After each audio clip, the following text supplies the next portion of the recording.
Good evening, everyone. I'd like to call our meeting to order. Urban Food Policy Council on March 11th, 2021. Let's begin by introducing ourselves, sort of as a roll call. I'm Megan Regan, Chair. Good evening. My name is Scott Andrew Bowen. I'm the co-chair, or the vice chair. Carol Eichmeyer. David Harrison, I'm present. Michael Banner, present.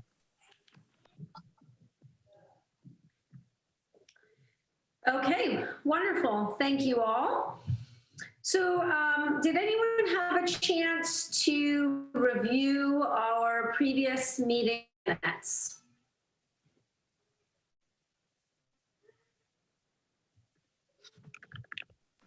I did look over it with the mainly the briefing of the city presentation and the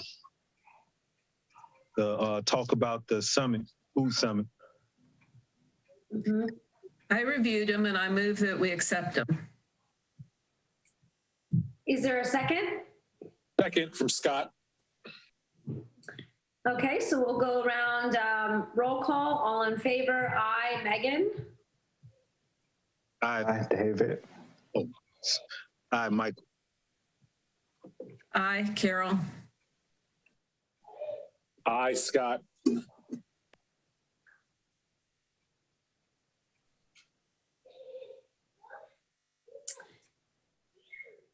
Hi, Brandon. Thanks for joining us. If you don't mind introducing yourself for our roll call, please. Yes, my name is Brandon Williams, Urban Food Policy Council member for Site Food Summit affiliate.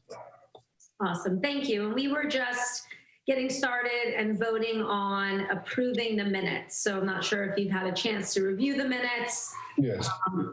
All right. Would you like to vote for, in favor of, or against approving the minutes as received? For, I vote to approve those. Aye. Brandon, aye. Wonderful. Thank you. Minutes are approved as received. So let's move on to our old business item, which is the Food Summit Working Group. So here I'm happy to turn it over to Brandon and Michael. I think Jacqueline is not yet with us, or maybe not able to be here today. And also to keep in mind, we put a good amount of our time today for the Food Summit.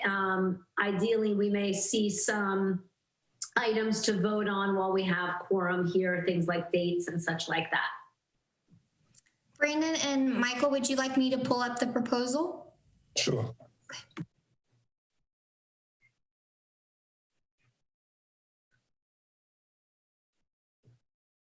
Can you all see this?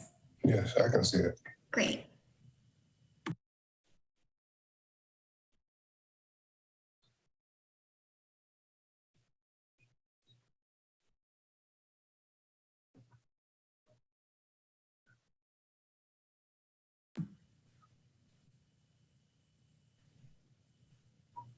Michael, are you trying to speak with us? I apologize. I'm seeing running my mouth. No worries. I was like, I think I see your lips moving, but I'm not sure. Yeah. So I was going to run through the first set of bullets. So the Urban Food Policy Council Summit on Creating Food Access.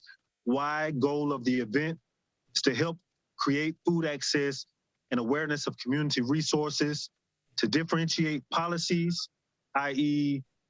Urban Agricultural Ordinance and Grow Winston-Salem program.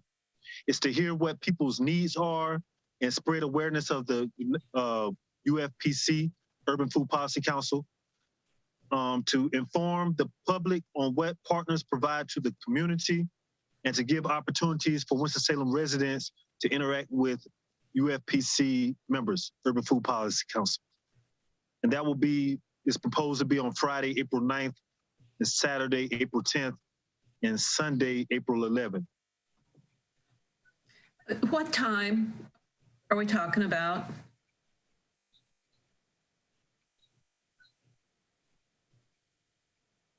Sorry, I was struggling unmuting. We were hoping today at the meeting we would establish the time for each day. On each day there will be, I think on the first 2 days, 2 topics, which we'll go over here. But we'll need about 1.5 hours for each topic. So we wanted to discuss that here today. Okay. So I'll allow Brandon and Michael to continue through for now.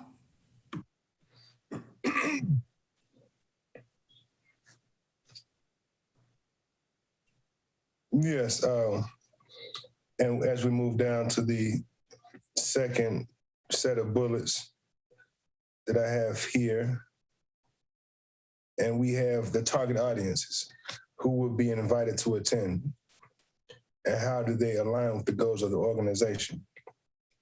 As we see, we have Piedmont Environmental Alliance, the Cobblestone Farmers Market, we have Hope of Winston-Salem.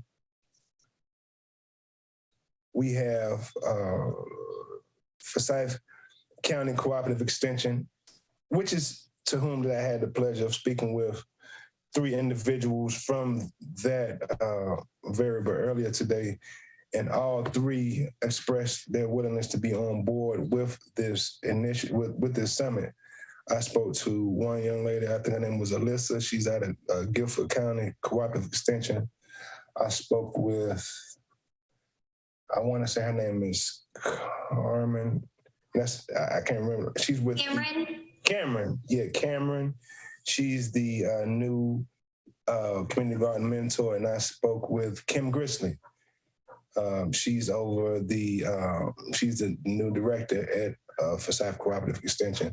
All 3 of those individuals expressed interest in adding value to this summit. So I was very excited to see that and to see that they were willing to be on board with this.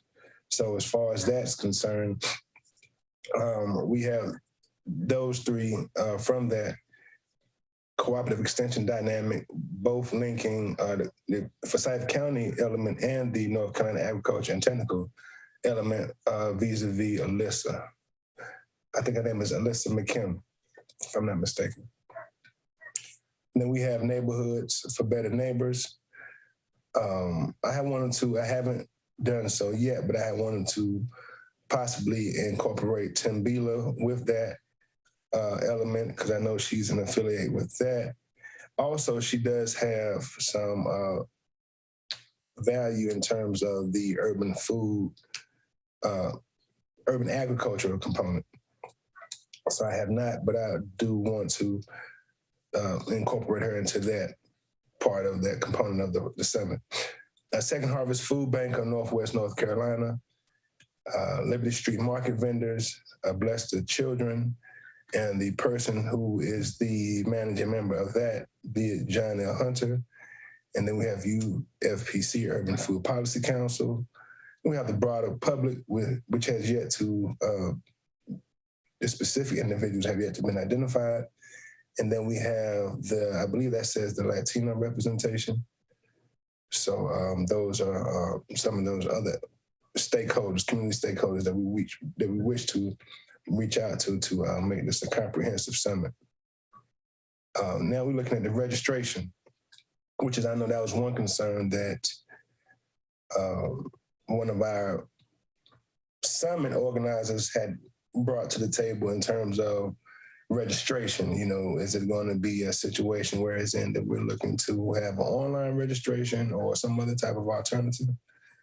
But that's what we are in terms of registration, trying to determine which, would be the best course of action to maximize attendees via registration. So I guess we did decide on using Zoom in comparison to the Google, Meets or that Microsoft product. So I guess we have all agreed to use a Zoom. And we have here that we want to place a registration link on the Urban Food Policy Council website. If I may, Brandon and Megan, interject at this point on the registration piece. I think we've discussed Zoom. I think we need to officially vote on it. But there's two options registration wise. We can either have people email me as your staff liaison to register, or we can, and you all might have to educate me on this, but I believe for the Urban Farmers Forum that you all held in 2019, that we placed a registration link on the UFPC website, and that went basically to Regina to be able to register folks. So there's two options there if we want folks to register on the UFPC site or to directly email me. And like I said, you might have to educate me on how the link with Regina went.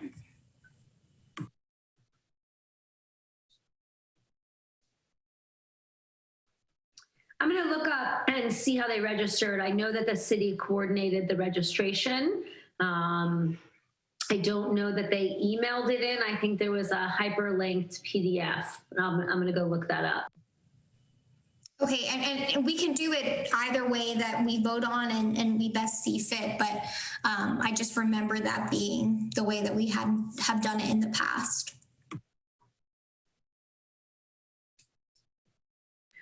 Well, what do you all think? Is there Tiffany's suggestion sound good? I mean, I think certainly the city coordinating it being electronic sounds appropriate. I think that you should register as many ways as possible. And are we making the assumption that everybody who would be interested in this program is electronically connected? Or do we need to have a paper thing that people send in? I mean, I don't know. You tell me. What percentage of the people that we think want to come to this have access to and are comfortable with registration online? The event will be online, so hopefully they will have access to online registration. That's my thought.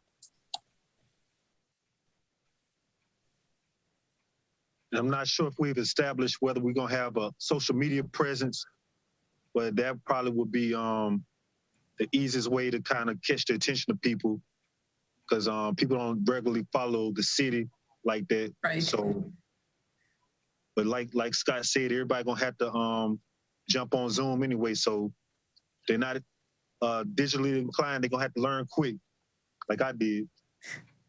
So with that being said, would it be feasible for us to use, say, for example, if we use the social media platform, could we do something like a live? Is that way we can kind of amalgamate the Zoom and like a Facebook Live to kind of incorporate those who may not have that familiarity in terms of Zoom, but are more familiar with the Facebook Live? Because I know of those who may be in attendance, some of those should have some type of familiarity with the Facebook Live component. So I don't know if that's an option, if we can stream live, or if just Zoom is the best way. Like going off, piggybacking off what Carol was saying, I just want to kind of make sure that we kind of capture as many people as possible.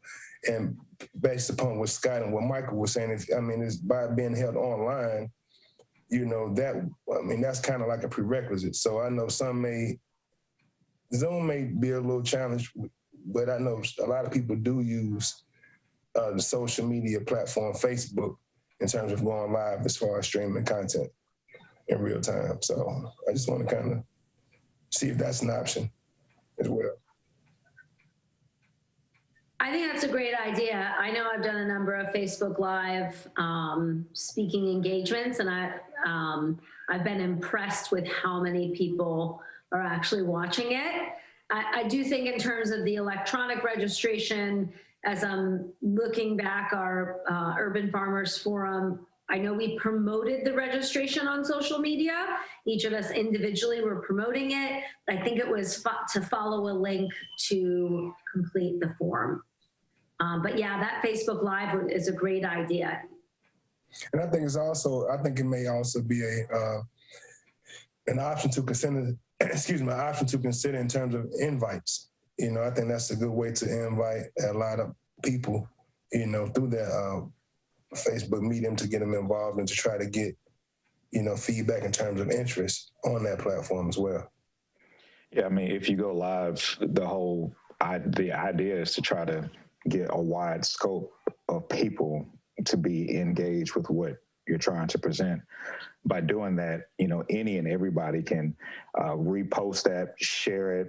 We all can. I think we all lead. So you all can, share it, repost it, and your friends will repost it and go from there. So I think going live, it will get a wider crowd as far as an array of people.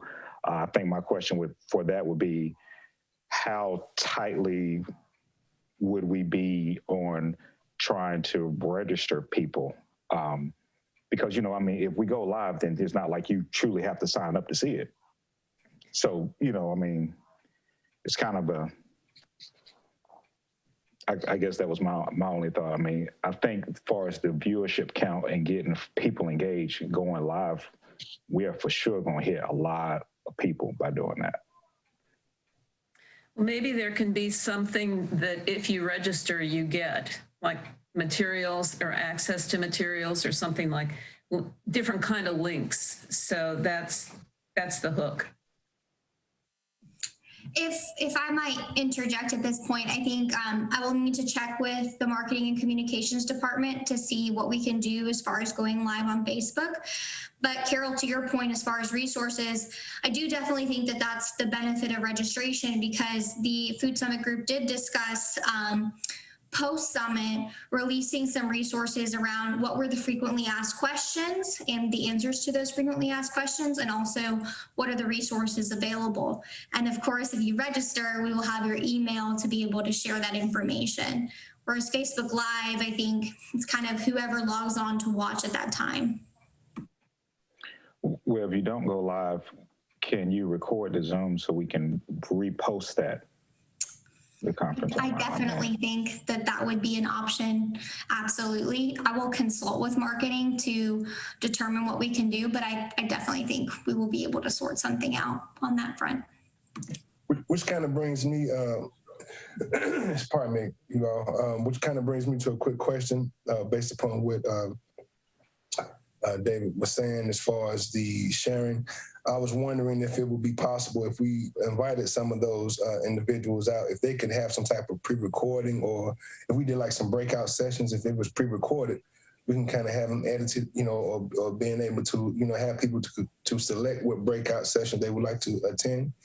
And we can have those corresponding breakout sessions already pre-recorded to ever meet whatever subject matter that those, individuals choose to register or choose to partake in, without actually having we can have the invitees pre-recorded, so we can just make sure that the attendees can just select which info session they would choose to kind of participate in once the breakout occurs, versus just having people on standby and running the risk of overlapping or anything to that degree as far as time. Yeah, I think that depends on if you all decide, do you want the 2 sessions on the first 2 days to run at the same time, or do you want to offer them at different times? So it might help maybe if I pull up the document again. Yes? Okay, nodding.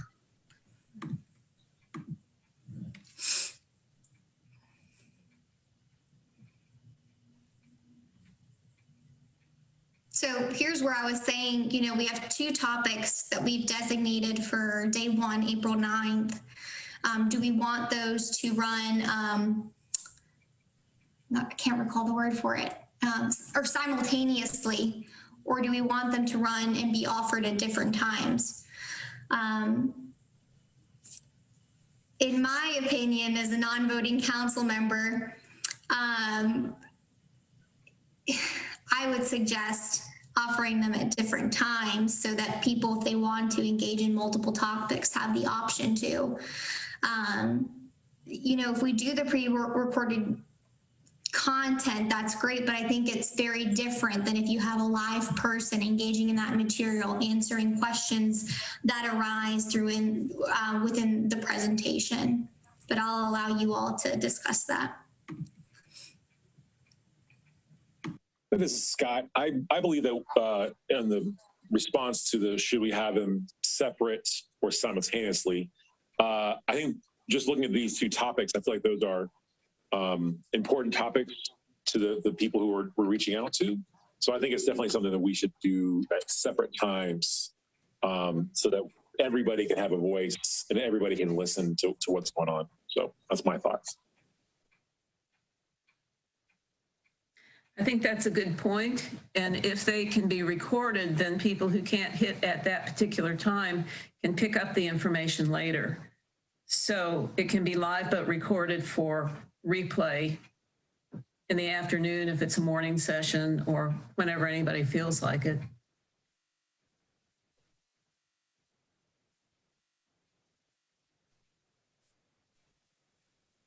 I also liked the idea that we heard earlier about the short videos. If any of the presenters wanted to record, let's say a 2 to 4 minute introductory video, perhaps there's a repository somewhere, and this way, whether a person attended the session or not, some of those presenters could just discuss a bit of their background and save some of the time during the presentations when more of that happens. Kind of wanted to circle back to that and see if anybody else also liked that idea.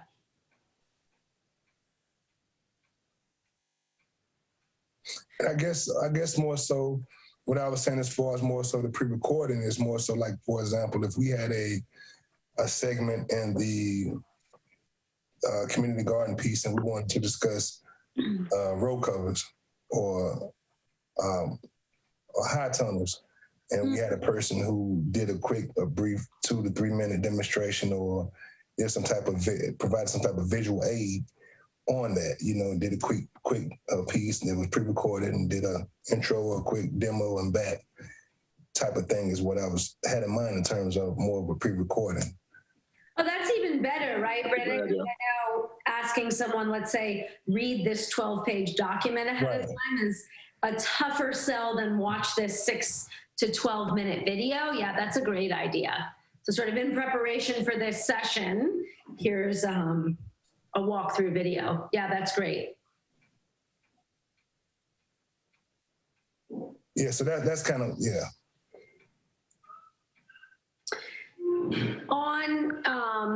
All right, so let's see here. So I think one of the things we want to be mindful of is some of the things we want to vote on, right? So I do think at some point we want to vote on the days, even if we don't yet have those times polished, we want to likely vote on the days. And Tiffany, I'm not sure, but we probably need to vote on how we're going to do registration. Sorry, yes. I think dates and registration definitely need to be voted on. And I don't think the council gave any feedback if there are additional invitees or sources of sending out invitations or groups that we'd like to reach. Yeah, so there was a couple of folks that I thought of, or organizations, I'm not sure there, but I do know that we've really tried to kind of work with or have at the forefront of some of our work the connection between food security and housing in town. And so there I was thinking the city council advisory committee, the fair housing, right? Is Paula McCoy still the chair of that? I'm not sure, but yeah, I'm not sure. I think she is. Come out with the what do you think partnership. about, huh? Yeah, I think she is with the Partnership for Prosperity. Right. Yeah, I think she is. So I didn't know what you all thought maybe about Paula McCoy, just because that would also bring in, I mean, not only from her former storefront that really tried to address a lack of access to affordable fresh food, but also her role with some of the housing concerns. And you were saying bringing the individual in what capacity? Well, here I think I was looking in between the two highlights when you all went through list of invitees. And I think there was a question of sort of, is there anyone else we might want to include?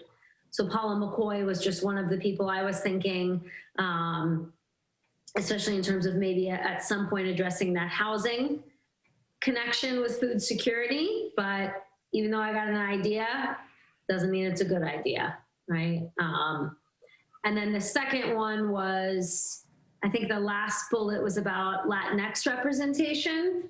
And for some reason, I cannot remember how to spell her name, but Casey Mapa Mead, I think, is very involved, right? And also around sort of health and well-being and some mental health aspects of the community. So circling back to anyone we might want to add to the list, those are my two thoughts. Yeah. I think Cassie is a good suggestion as well. Even though she's kind of shifted into doula work now, she's more like into home birthing or whatever, or providing doula services. But also some of these community neighborhood associations, and also community gardens, such as Happy Hill Gardens. I know they have a pretty upstart gardening operation, as well as Cherry Street with Rosa Johnson, and the farmers market up here with Other Sons, Hazel Mack. I think it'd be good to invite them out just to make sure they feel included in this whole conversation with food. It might stoke them to be more participatory moving forward. You know what I mean? So that'll be three suggestions I would offer: Rosa Johnson, Hazel Mack, and Amatala true indeed. Yeah, I think those sound great. I just sent the link to the city, at least I think, in a way that it's the Affordable Housing Coalition. Paula McCoy is still serving on it, but there may be other members, or we may just want to, like I said, invite that advisory council to attend, right? Not necessarily a more active role, but there just in terms of making that connection between food security and affordable housing. Now, will these new invitees, will these be able to add value as far as for the targeted outcomes for the summit? Or I was only making recommendations of people to invite. I wasn't necessarily looking at like the schedule or presenters or things like that. Presumably, the people will have mailing lists or contact lists of people that they can pass the information on to. So it just opens up another corner of the community if those people will pass information about this on to people they know. So by the same token, maybe Keep Winston Beautiful has a mailing list, a contact list of people who are with garden clubs or somebody that would be interested and be helpful. I kind of feel like the more the merrier, but not that they necessarily have a speaking role, just that it's more people who know what's going on.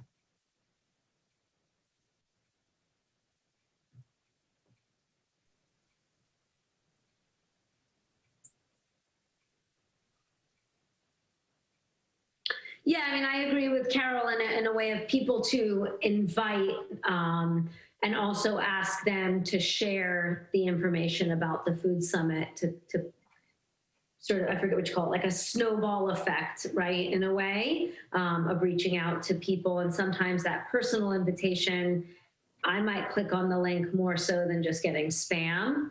But I know PEA has a great network as well. So they're like, if Jamie is willing to kind of promote the event, that's really helpful too. So yeah, Yeah, I think these are good. All right, so let's, I am going to motion to vote on the days. Megan, if you could entertain the motion and somebody else can motion for it. Right. Before we motion on the days, just know that I have a planned event that's out of town for that. So I will do my best to help, but the days themselves are fine with me. So if I'm not exactly needed, then I have no problem with it, and I make a motion we vote on these days. Second.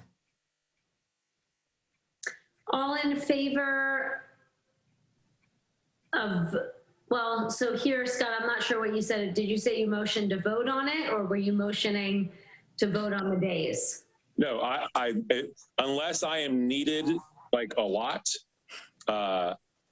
unless you guys really, really need me, I won't be there. If you really, really need me, I would ask for a different day. But since it's on Zoom, it sounds like I could kind of just look from afar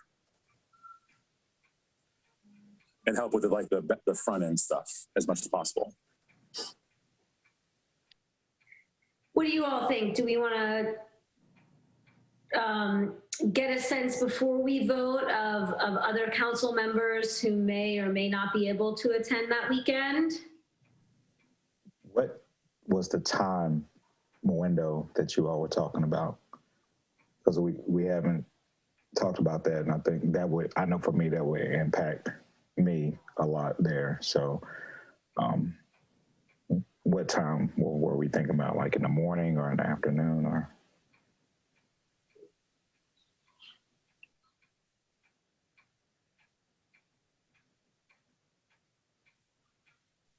I was thinking the afternoon, but at least on Friday, I'm not sure about Saturday.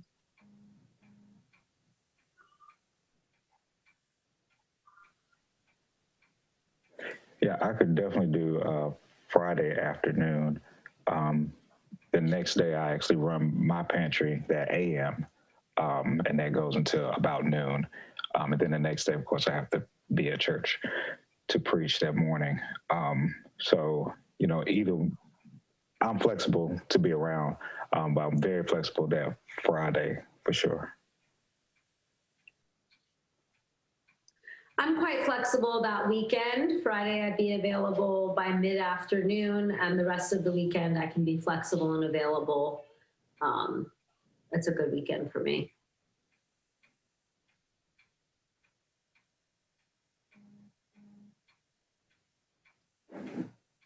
Do we have a sense from Jacqueline that this is a good weekend for her as well?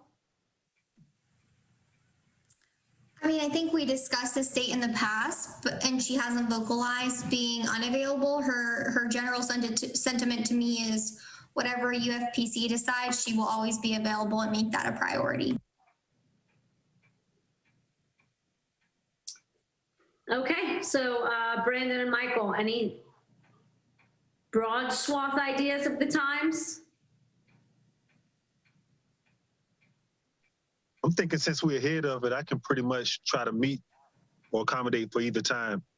So I can kind of roll with David if necessary. So how many hours each day are you all thinking?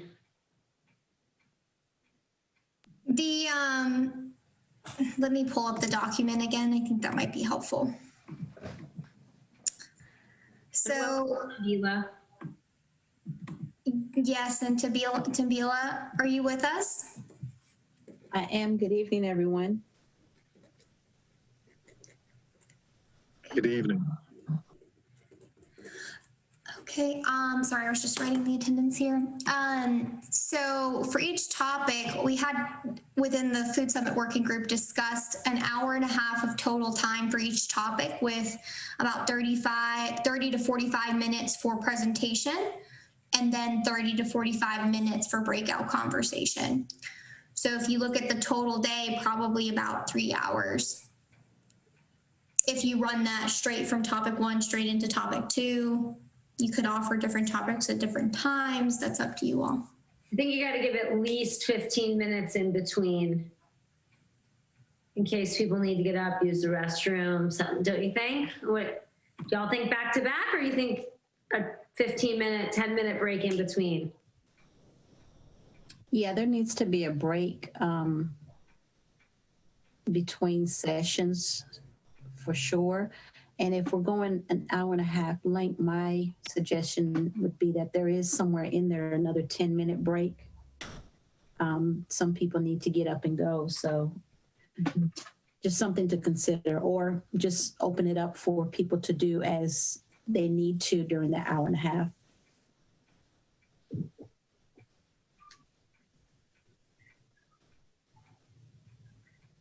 Yeah, I think that's a good suggestion, Tembula. So maybe when we think about it being an hour and a half, let's say there's the presentation and then there's the discussion or Q&A, it may be something like, we'll reconvene in 5 minutes to begin the discussion part, something like that. Because even an hour and a half can be quite a long time. But between sessions especially, I think we need to give something like 15 minutes. If nothing else, because one session might go a little bit over, let's say, and then everybody's late to the next one, or, you know, that would, yeah. What do you all think? It's not like we're dealing with different rooms that people have to move to, right? No, but if they're engaged in paying attention, they might need to get up and stretch their legs or use the restroom or something like that. Or check their email, or I don't know, you know. How I have been in Zoom meetings that have lasted all day, and a 15-minute break was vital. So I would recommend a 15-minute break.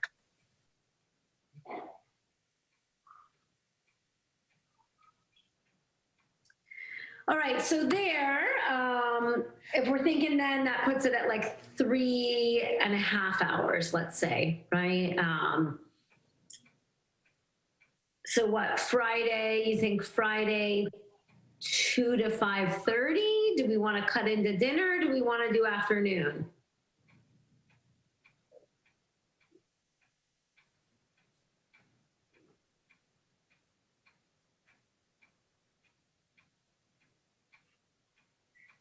I mean, I, of course, have ideas, but Brandon and Michael, I was wondering what you all were thinking. I think morning and afternoon, if possible, would be best. Mm-hmm. Mm-hmm. Yeah, I agree. I don't think nobody don't want to cut into anyone's dinner. Might lose a few people. Mm-hmm. Or in my case with kids, you know, then you gain a few people, hungry kids swarming on top of you. Yeah. So what do y'all think? Like 2:30 to 6, 2 to 5:30? What do you think? 9 to noon, 1 to 4. I like the 9 to noon. Yeah, That's me. yeah, not new. I was just thinking about, I don't know, but that 2 o'clock window, if you have kids that are actually in school, and if you have to go get them, that will cause a problem as well. So, but I think that 9 to 12 would work. I'll agree with 9 to 12 also. So 9 to 12:30. We said about 3.5 hours. That works. Right, so 9 to 12:30 Friday. Do we want to keep the time the same on Saturday? Sunday, certainly that time seems problematic to me, like that it could be problematic for some folks. Sunday, sorry if I may interject again, Sunday will be a little bit different in the sense of it would probably be good to have as many Urban Food Policy Council members on deck, and I will show you why here. Friday is 2 topics as planned by the working group, Liberty Street Market and Policy and Ordinances. Saturday is also two topics, urban farming and agripreneurship, and then community gardening and agripreneurship.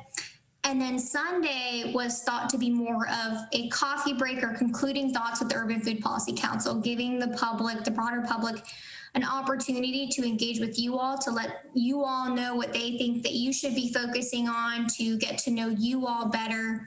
So that one will probably, well, depending on how many questions the public has, you may be shorter, but it's not broken up into topics per se. So just wanted to share that in case it influences the conversation here. I think there may be a number of council members who have significant Sunday commitments. So I'd rather hear from you all what are some good times Sunday. I actually think that you might want to have a morning session for Saturday and then move that session, the Sunday stuff, to Saturday afternoon for like an hour and a half maybe of feedback, and bag Sunday, because I think Sunday's problematic for most people, and it doesn't seem significant. You know, if people are just going for content, they will have gotten the content. And so making them come back a whole nother day to talk to us doesn't seem like it would be a productive. If I were a member of the public instead of a member of the council, I wouldn't bother.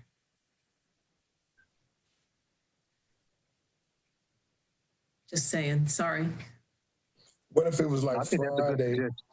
What if it was Friday, like from 9 to noon? Saturday it's like from noon to what, 2 or 3, and Sunday 2 or 3 to what, 6?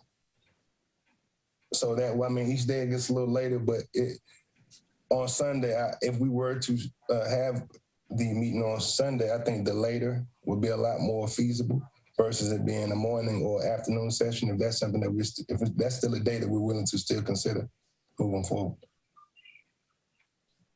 Yeah, so I mean, I think to me, I'm curious about the benefits or sort of the thought of the 3-day event, right?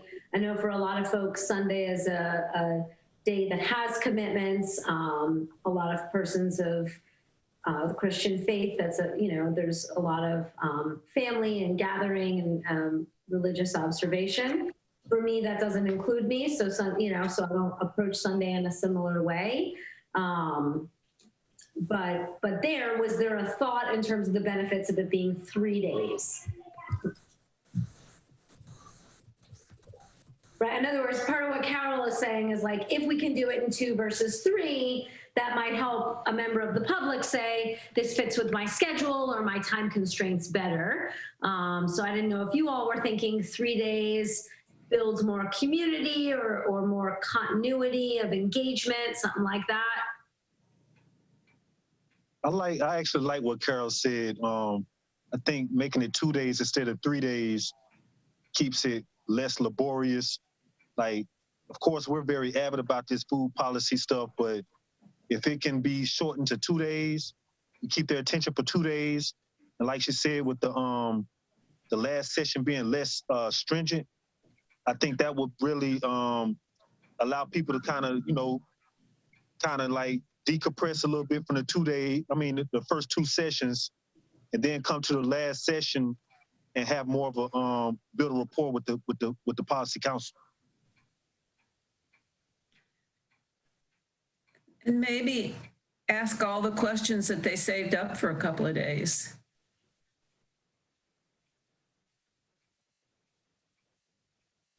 Yeah, I also like the idea of, in a way, having like a closing happy hour, right? And not necessarily that people need to be consuming anything other than coffee and soda, but that in a way you call it like a happy hour and discussion debrief with the UFPC that may feel more casual and conducive to giving feedback, as opposed to like, I've been sitting in sessions absorbing and kind of really focusing. Maybe that feels a bit more of a relaxed way to send folks off.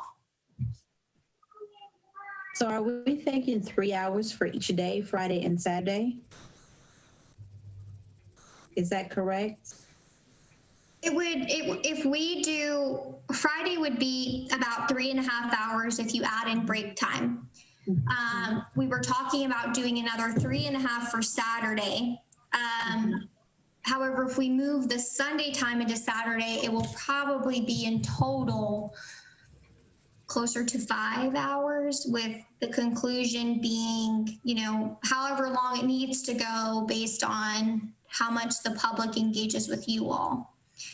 The Sunday was not based on, my notes from the Food Summit Working Group, designated to be another 3.5 hours itself, more as a come casually get to know the UFPC members, you all, and what questions does the public have for you and things they would like for you to focus on.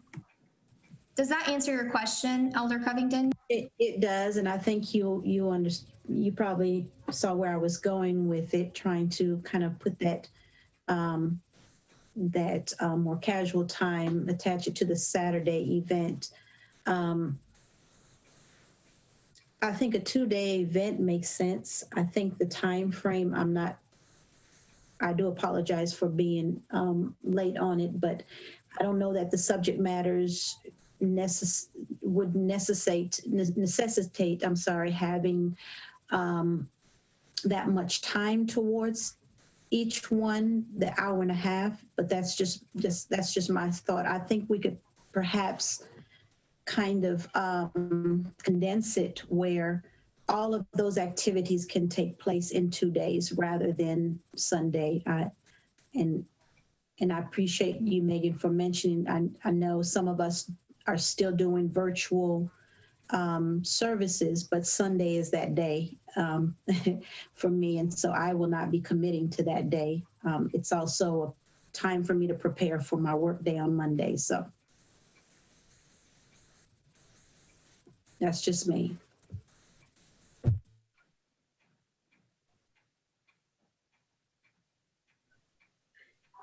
So why don't we perhaps consider if anyone would like to motion to vote on the summit being 2 days. From there, if it's approved or not approved, then we can vote on the specific 3 or 2 dates. And that's my recommendation because I can't motion. This is Scott. I make a motion that we vote to have the summit on Friday and Saturday, a 2-day event. And which dates could you include? Oh, the original dates are fine. So to clarify, the 9th and the 10th. Mm-hmm. Is there a second? I second. Okay, so all of those in favor of the Food Summit being April 9th and 10th, please say aye. Megan? David Harrison, aye. Carol, aye. Michael, aye. Megan, aye. Timbila, aye. Scott Andrew Bowen, aye.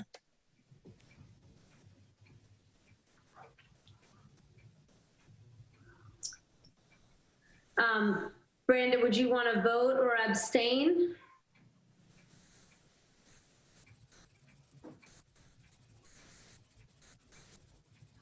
You did. I'm sorry, did you hear me? I said Brandon, aye. No, I think you were still on mute, so we weren't sure.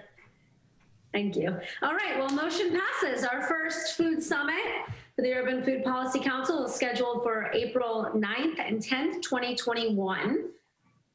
Exciting, lots of good work.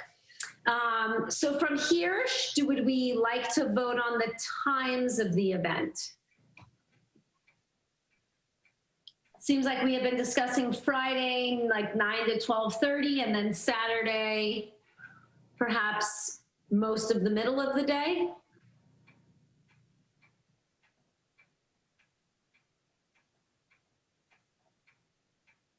Yeah, I think that's what it sounded like. Mm-hmm.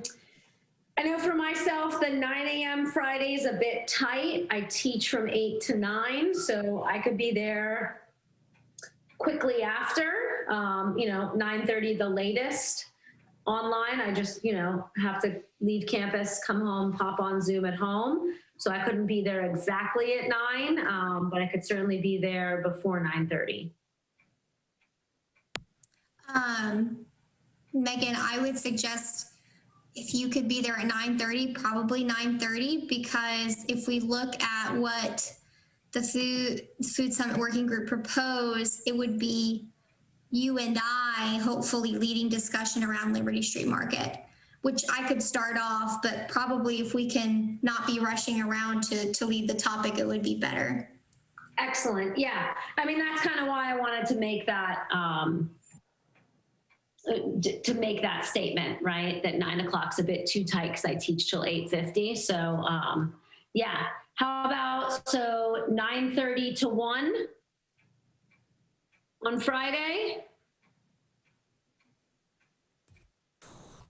I could do that. Do most folks have a good amount of availability during that time window? Yep. Okay, and then Saturday, what were our thoughts on the time Saturday?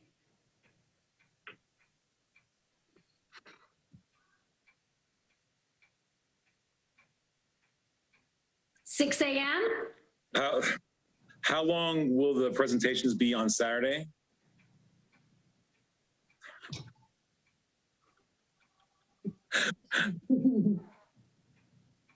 Probably 4 to 5 hours total. Okay. How did folks think about the idea of sort of the afternoon happy hour kind of thing? That sounds really great to me. So maybe something like 11 to 4, noon to 5. What do you all think? So is that putting both of them together? Or you still gonna break them up? Well, so if it's 4 to 5 hours total, if it's 2 presentations, we were saying that was about 3.5 hours. And so then like an hour and a half for the wrap up. So I'd say that puts us at about 5 hours. And that's assuming that you might have some people that are going to come for all the topics. You might have people that might just come in for a specific topic and then come in to have a conversation with you all as well.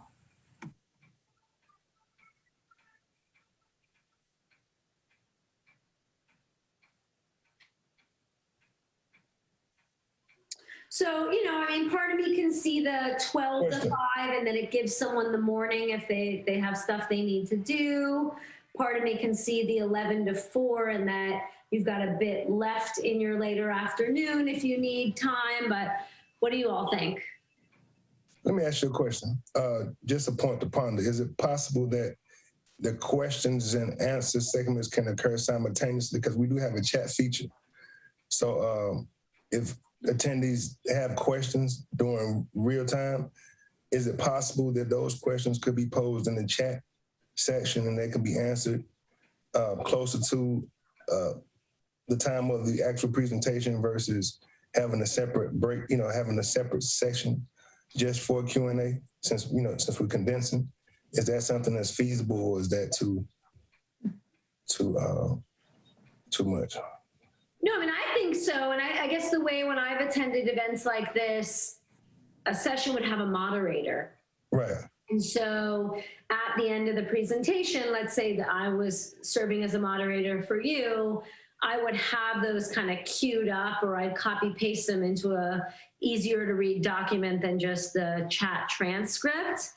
I thought, and maybe Tiffany, if you could bring the document back up, I thought this was more of attendees to interact with the council, not necessarily Q&A on each session, but maybe I was wrong.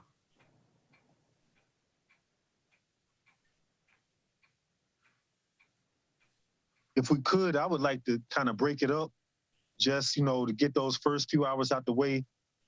I don't know how intense it'll be, but just to get a little time off after that, like you said, and have a happy hour where we can kind of like decompress, and if we want to change clothes, and some people might sip a beer or whatever, just to show that human element of our council, so people could come in, relax, and it won't be so like hard.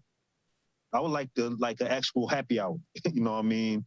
We could like put a little music, jazz on or something. But that's me though. Mm-hmm. Yeah, I mean, I like that idea too. So I think there, Brandon, yes, during the sessions, those Q&As about the topics of the sessions, but then perhaps at the end, kind of how like when you go to a conference or summit or things, there's, like Michael said, a little bit of chill music and a happy hour. We're doing it virtually, but here, individuals attending sessions might not have had a chance to interact with most, if not all, of the council members, depending on which sessions they attended.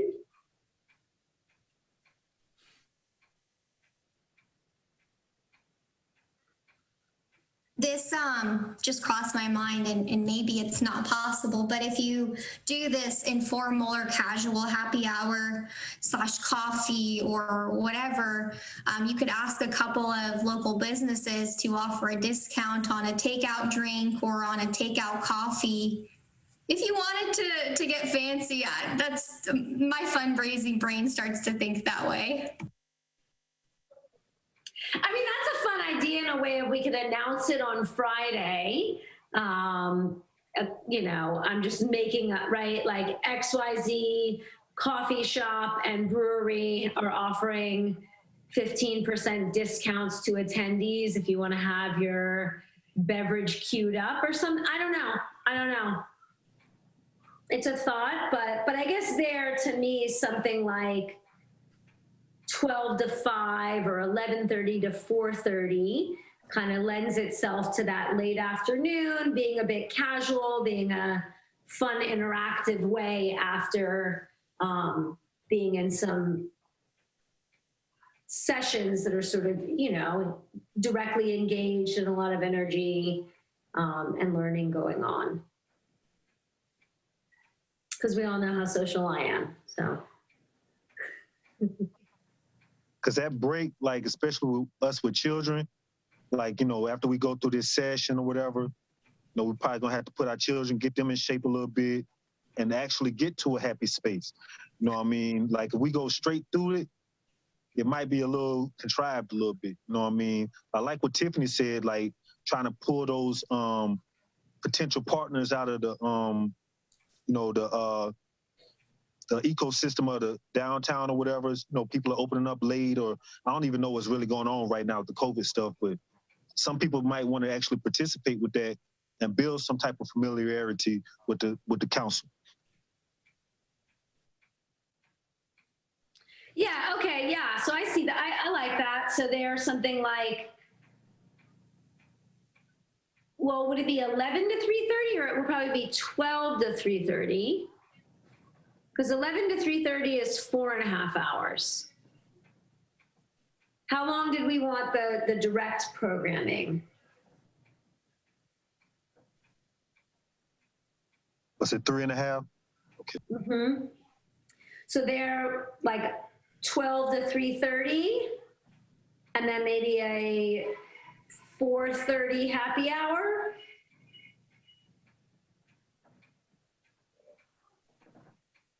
Not 6? I'm flexible, let me know.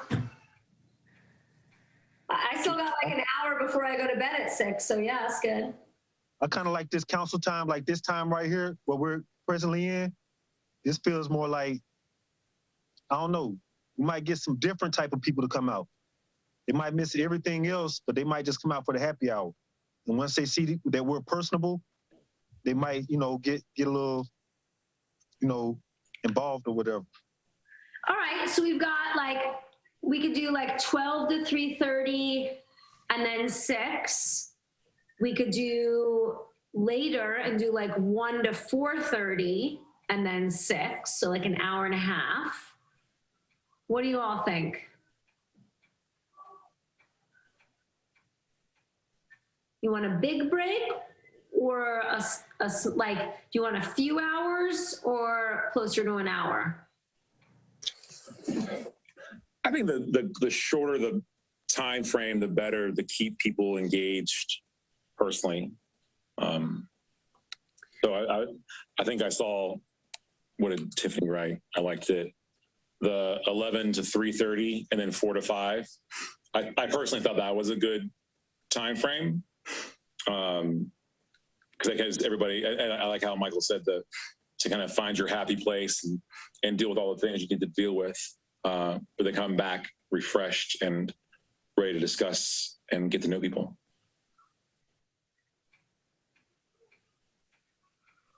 Yeah, I think it would probably be 12 to 3:30 in terms of the time frame we've talked about, and then a 5 p.m. happy hour. We could also do like 1 to 4:30 and then a 6 p.m. happy hour. And that way it gives people an hour and a half to feed. My children are usually feral around that time.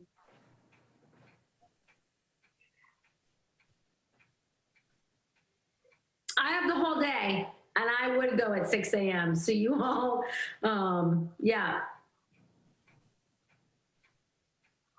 So Michael, there, you think maybe something like the 12 to 3:30 and then the 6 p.m.? What do you all think? Bearing in mind that, we should all try to be in attendance for the majority of the summit, but especially if the public's engaging with you all during the happy hour, we definitely don't want just 1 or 2 members to show up. I'm available at any of these times. So how about other folks? When are you going to be excited and have your happy face on to be there? Well, as I said at the beginning, I am not able to be there that day. That is my birthday weekend. I've already planned to go out of town. But for me, the earlier, the better. That sounds better. But because I won't be there, I will just make my suggestion and mute myself.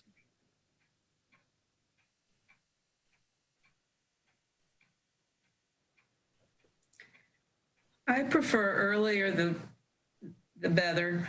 I mean, it gets complicated by the time you work in dinner and dogs and possible activities and stuff like that. And it could be a tiring day. So,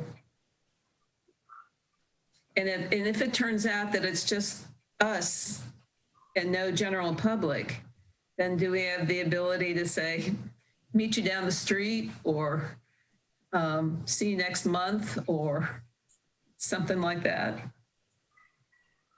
Mm-hmm. The public is always welcome to join in on your meetings if they'd like to. So certainly if for some reason we don't have anyone show up, we can let people know that they're welcome to join you all for a meeting.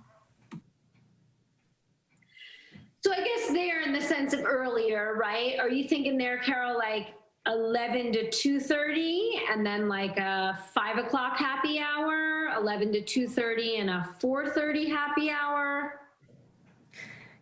I'm feeling a little herding cats here, so if anyone else wants to chime in with some opinions so that we could figure out what we want to vote on time-wise. I'm happy at 6 a.m. too, so you all pitch in what works. I mean, the coffee happy hour is my happiest hour. In my opinion,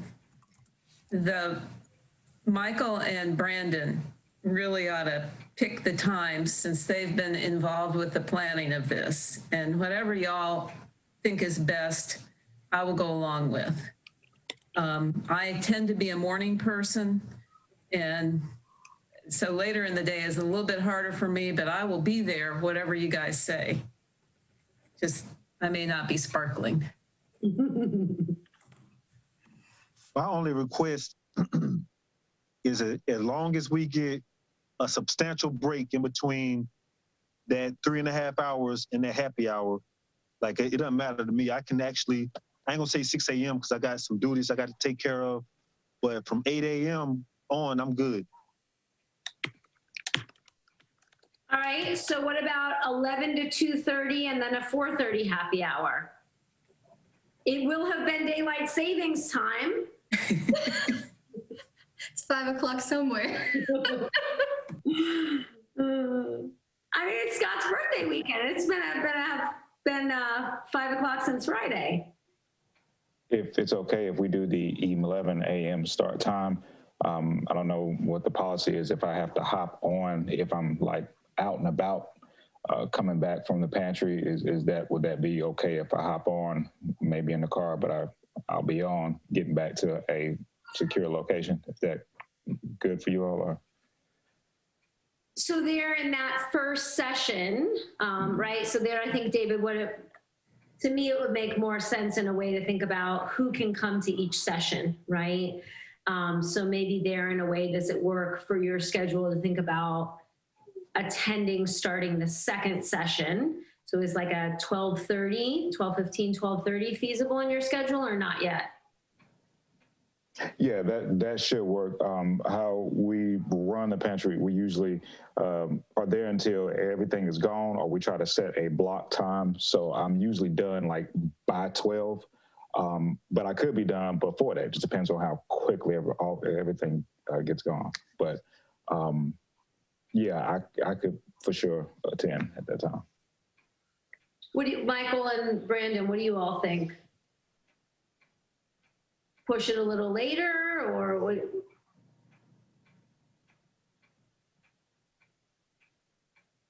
If it was up to me, I would say 12:30 to 4, and then come back at 6.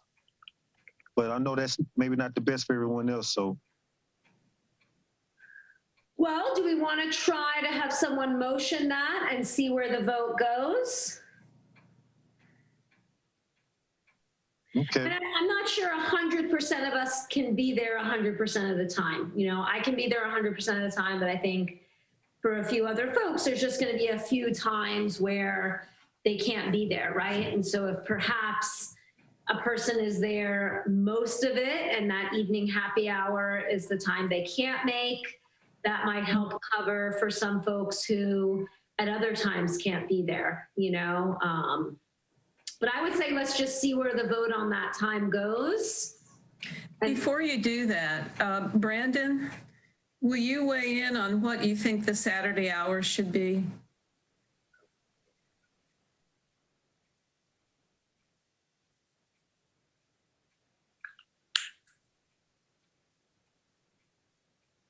You still on mute, Brandon.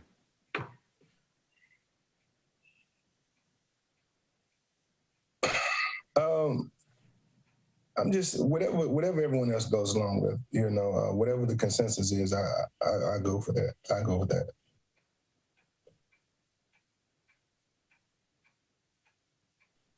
Yeah, if we're doing the whole day, whatever works for the majority, it'll work for me.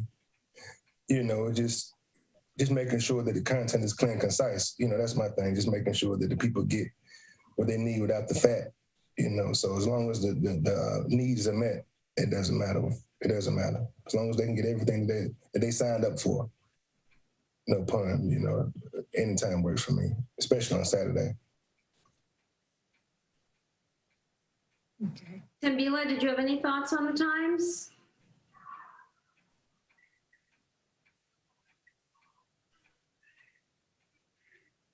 I believe we've just lost Tamila. Mm-hmm.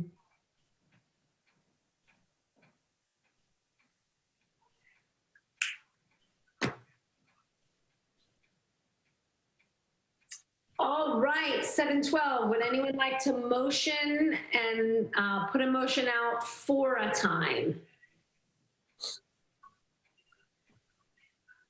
So we doing. So it is going to be in the afternoon versus it being early in the morning. It doesn't need to be. I think the 6 a.m. was sarcasm at best from me, but I would be someone that attended at 6 a.m., right? Because I'm certainly up before that. But, you know, I can see some benefits of the morning as well, right? I think from you and Michael, a sense of who you think the audience is going to be. Some people have a lot of work obligations, whether that's, you know, formal or informal work on the weekend. So I can see. The thing about the morning part is that we're looking at attention span, you know, minimal distractions, and just looking at the, you know, the user being able to absorb the material. As we segue further and further out towards the end of the day, I think that attention kind of wanes a little bit. So I would just want to make sure that maybe like 9:30 to 1 both days, and then have the happy hour just in the Saturday later in the day. I think that might be it. I'm more inclined to support that idea. I think that's a good idea. Yeah, that works. I mean, if we do it early that day, then I can hop on out the gate and then hop off when I need to go to the community. I mean, I like it too, because I agree with you on the attention span. Also, I like the symmetry of it, right? I'm attending this event same time 2 days in a row. And then there's the happy hour, let's say 4:30, 5 o'clock, 6 o'clock, whenever we pick that Saturday. But I think that's easier for people to kind of carve out 9:30 to 1, 2 days in a row. Okay, I move that the time for this on Friday and Saturday for the content is from 9:30 to, what did we say, 1? Yeah, you're gonna have to pick the happy hour. Make that a separate one. Okay, is there a second? Scott, I second it. Okay, so let's vote. All in favor of the Food Summit content hours on Friday and Saturday from 9:30 a.m. to 1 p.m. Please say aye. Carol? Brandon, I'm sorry, Carol.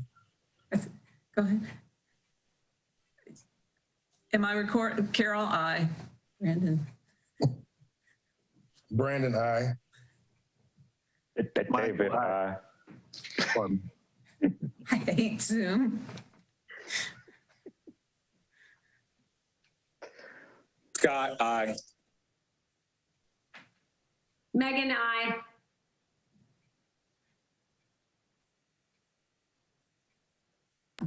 Tim Vila has voted aye in the chat. And I'm not sure, David, if you got cut off or not, if you had voted. Aye.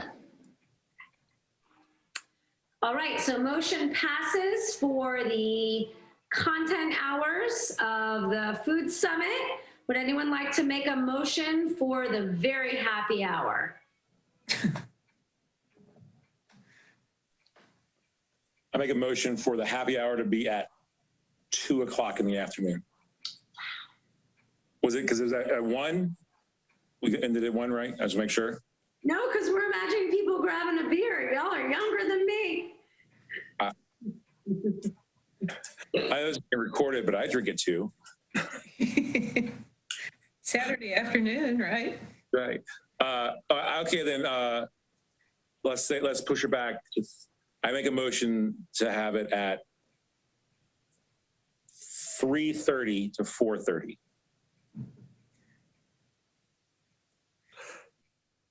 $3:30 to 4:30 start? No, 3:30 to 4:30. That's the happy hour. Total time. Yes, ma'am. That's an hour.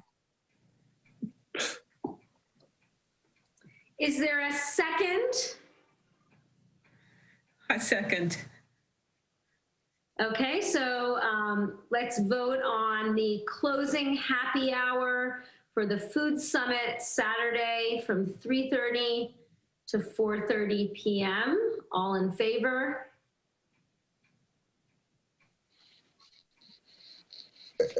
And the happy hour is what? I don't know if I should have That's where we get together and we talk with people from the community if they show up. Oh. Now I will say around that time, like coming out of this 3.5 hours, you know, my children gonna have some type of demand on me as far as time, like, and you know, my family in general. So that is kind of like pushing it a little close for me. I can show up regardless. I'm just letting you know that before we vote. Well, you also don't have to vote in favor of it, right? If the motion fails, we can re-motion at a different time. Okay.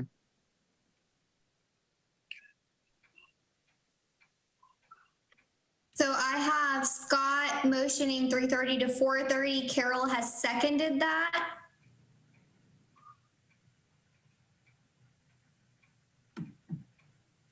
Right.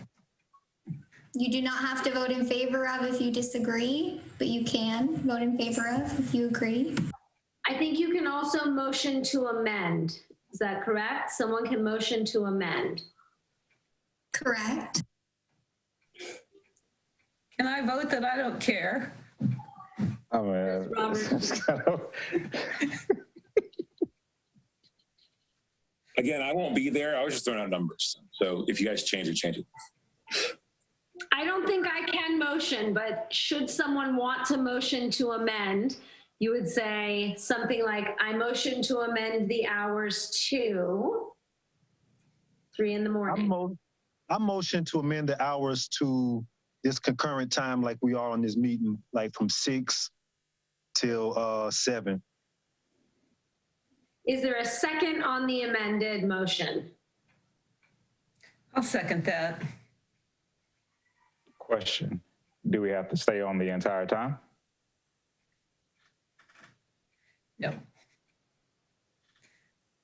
All right. Okay, so all in favor of a happy hour closing event virtually for the Food Summit on Saturday from 6 to 7 p.m., please say aye. Wait a minute. Oh. Go ahead, Brandon. Question. So the happy hour is going to be from 6 to 7, but the event is going to be from 9 to 1 and from, I see. And so it's from 9 to 1 and what to what? The second part is, first part is 9 to 1. The second part is what? Right now, the motion on the table is 6 to 7. It can also be amended. So from 9 to 1, we're going to have a 5-hour gap. Then we're going to come back and reconvene from 6 to 7. I just want to make sure I'm hearing this correctly. That is the motion on the table. Other times suggested have included 2 or 3:30. Why not do it at 2? I mean, it gives us an hour, you know, to come right back and we can knock it right on out. I think that I'm kind of in line with Carol. The motion I'm going to say yes to. Okay. So whatever time works for anyone else. It's a flexible day for me, but some other folks don't have that flexibility. So. Okay. Can you all arrive somewhere in the middle between the 2 and the 6? I'm willing to. I guess I'll make a motion to amend the time till 4. Is there a second? I'll second that. But I'd like to amend this to say that we will not set a time at this time for the happy hour. We will decide that closer to the time of the meeting and announce it to the people who attend. Meet us at X time, and that's their bonus. If they attend, they get to socialize with us. I agree. I second that. Okay, so all in favor of a secret reveal happy hour? To be determined. We're already having happy hour. I know, it's a good time. It's a good time. Okay, so all in favor of having a happy hour at a to be determined time, please say aye. Brandon, aye. Carol, aye. David, aye. Michael, aye. Megan, I. Scott, I. Timbila.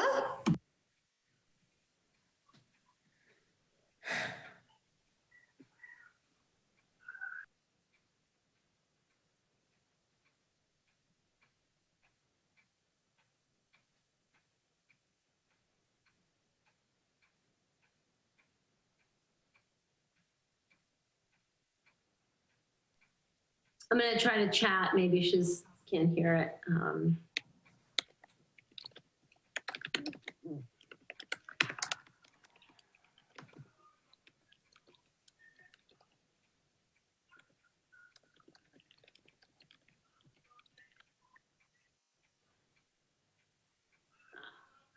Awesome. All right. Tembila voted in the chat. Yes. All right. Wonderful. So I think last on the Food Summit docket is the registration. Tiffany, was your sense that we got that resolved, or do we need to vote on that? Probably need to vote if you all want me to place on the UFPC site, have people email me to register, or do both. Both. All right. So Brandon, you want a motion?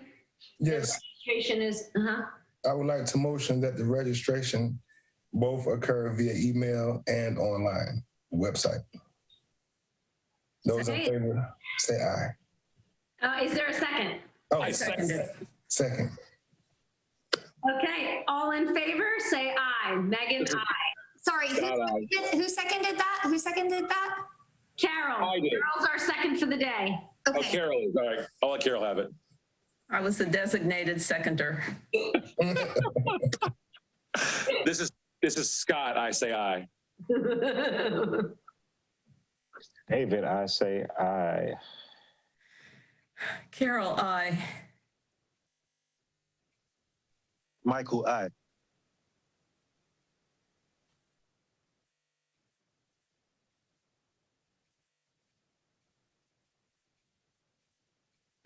I am missing Brandon, Megan, and Timbila. Megan said aye. I tried to get it in real quick, but aye. I think, Brandon, even though you motioned it, you still have to vote. I apologize. Aye. Aye. And Elder Covington.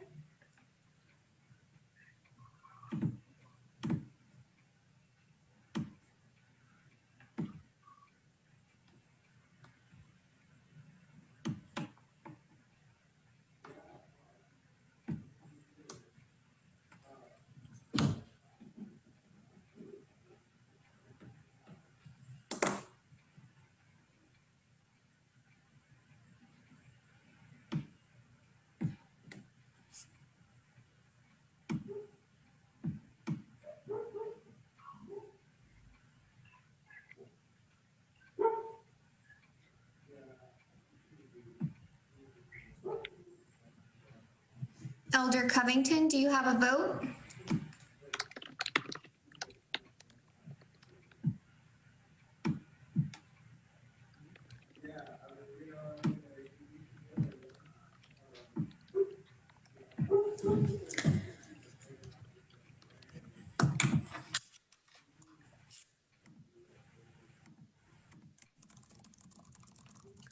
Maybe we'll give her one more minute, you think? Can we? We do have a majority, Scott, to your point, so we can allow her to vote if she wants to contribute in a minute or so. But Megan, as the chair, I do want to also make sure I briefly share the request that I received for you all. Yes, please. Okay, great, thank you. So I, Urban Food Policy Council members, received a request from someone named Graham, who is a PhD student at Syracuse University. And they're doing a joint research project between Princeton and Syracuse studying food policy councils. And they have reached out to our council specifically to understand how we are shaping the local food system, and how our Urban Food Policy Council functions, because there's limited research about how food policy councils function. So between these two students and a professor named Saba Siddiqui, they would like to ask your consideration and vote to participate in this research study to understand how food policy councils identify opportunities and challenges, make decisions, and create outcomes. What this would entail is they would like to learn about your motivations for participating in the council, any perceived challenges that you have, assets and opportunities, and they would like to learn about the collaboration and dynamics of the council and council process. So before I give a response to Graham and to Syracuse and Princeton University, I wanted to engage you all to understand if you would like to consent to participate in this research study or not. And here, Tiffany, is that individually we all are being asked to sign like an IRB form individually? I do not know the answer to that, Megan. From the email, it does sound like they're trying to get at individual motivation. So that is probably so. But for you all to participate generally as the council, you'll need to have to come to a consensus as a group, and then you all can probably decide on an individual basis if you all want to contribute or not. So here we will be voting on whether we as a council are open to individual council members choosing to participate? I think so. I think that would be the proper way to entertain the motion. Okay. Are there any reasons not to do this? I'm sorry? Are there any reasons not to participate? I did not see any reasons to not participate personally. Of course, that's up to you all individually. I do, let me see here. They did note that all information will be kept confidential. The name of the council specifically and its members will not be revealed in any output of the study. So you all actually won't be identified individually, but it's still important before I consent to get this vote. I have a question. My assumption is if it's from Syracuse, they've gone through the IRB process, but certainly personally, that would be my yes or no, is I'd want to see their IRB, you know? Yeah, that would be my assumption as well, but they have not shown me an IRB, Megan, so I do not have that information. If you all want a motion to agree, if they show us an IRB, we can do that as well. Which here is like, for anyone who's not familiar with that process, it's the university basically having vet the research project and, you know, no harm held to human subjects, all of that confidentiality and things like that have been documented. And however, you know, whatever instrument they're using, like survey instrument, has been vetted as well. Would anyone like to motion to agree that the council may? I have a question. Okay. Tiffany, is there any reason why the city of Winston-Salem would not want us to do this? I can't say yes or no, but I do think that because it's a confidential process as a whole, we won't be identified specifically. You all won't be identified specifically by name. And this is just generally to improve, you know, general resource and knowledge. I don't see why not. And that's my opinion. I can probably double check based on what you all decide. Well, then I make a motion that we vote to allow the Urban Food Policy Council of Winston-Salem to participate in this study. I second. All in favor? Carol. Aye. Aye for David. Michael, aye. Megan, aye. Scott, aye. Brandon, aye.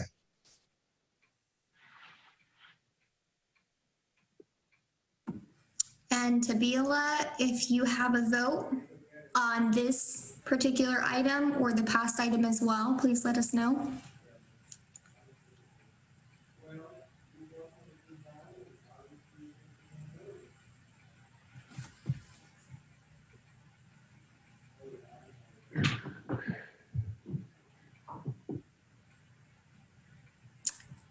I do not see a vote from Elder Covington, but the motion can still pass. All right, yeah, so I would say there, I think Scott raised a good point. If you don't mind kind of circling around to someone at the city and just expressing that the council wanted to make sure that this was comfortable with the city if we proceed, and we'll wait to hear back there. I will also ask for the IRB, just so you all can have that information as well. Excellent, thanks, because that'll document how the confidentiality is kept and things like that. So that concludes our formal business. I'd like to open it up to announcements or informal business, and I'll just say informally for our next meeting in the chat, I'm gonna type up an ordering of our names, and that's how we'll vote, so that we don't keep stepping on each other. Any other informal thoughts or items that anyone would like to share?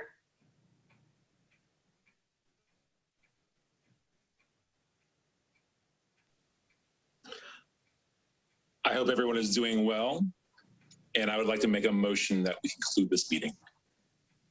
Second. All in favor? Megan says aye. Aye for David. Aye for Carol. Aye for Michael. Pardon me. Go for it. Yes, aye for Michael. Scott says aye.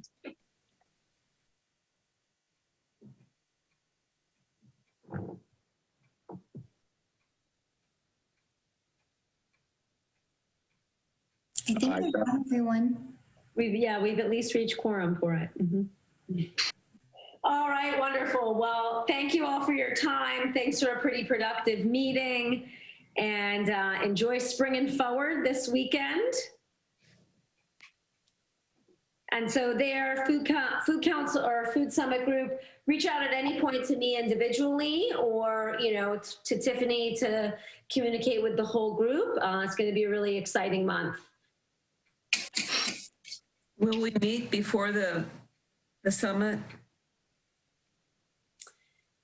We meet on the second Thursday, so we will meet on the Thursday following the summit. And wow, will we have a lot of good fun to chew on, right? So we will not meet as a council again. Again, I can be available informally. Point of order. The second Thursday is the 8th. Oh, good. I don't know how to count. Well, that's because I don't count April Fool's Day, I guess. All right. I guess we will. We will meet once right before, a hot minute before. Isn't the 8th, well, sorry, is the 8th Easter? No, it's the 4th. Never mind. The 4th is Easter. Never mind. Thursday. It's been hard. It's not holidays. I will be probably sending out a lot of emails, especially on behalf of the Food Summit Working Group. So it would be really greatly appreciated if you all can give your feedback and respond to those emails, so we can make sure that we're on a similar page, because it will be a very quick turnaround for everything. Will do. Excellent, y'all. All right. I'm excited. Take good care, and we'll be in touch soon. Yeah, have a good night. Tanea, can you stay on a second?